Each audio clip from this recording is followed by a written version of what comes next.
In the cosmological perspective, where the Earth has existed for 45 million centuries, this century is very special. It's the first when one species, the human species, has the power to determine the planet's fate. If things go well, we can use technology to provide a benign future for the 9 billion plus people who'll be on the planet in the second half of the century. But there are risks. The first is the kind of risk we are imposing collectively on the planet, because there are more people and each is more demanding of energy and resources. And therefore we risk despoiling the planet, reducing the diversity of the life on it, and of course, as we are all familiar, changing the climate in a way that might lead to serious tipping points and changes. I'm not too pessimistic. I think there's no problem feeding 9 billion people with present technology. They can't all live like present-day Americans, using as much energy or eating as much beef, but I think with a vegetarian diet, maybe artificial meat, maybe using protein from insects, etc., then everyone can be fed.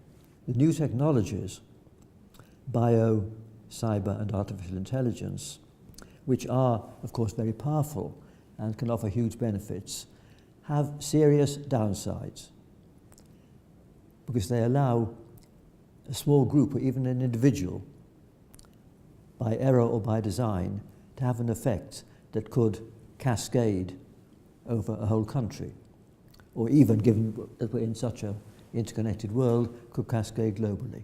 So we have to think how we can guard against the misuse of these technologies.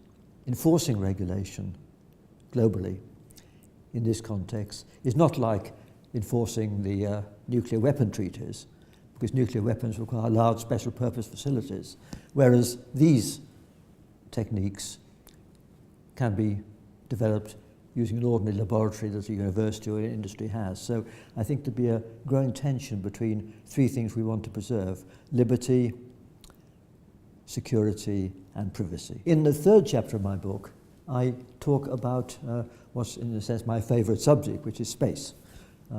I ask, what is the role of robots, etc., in space?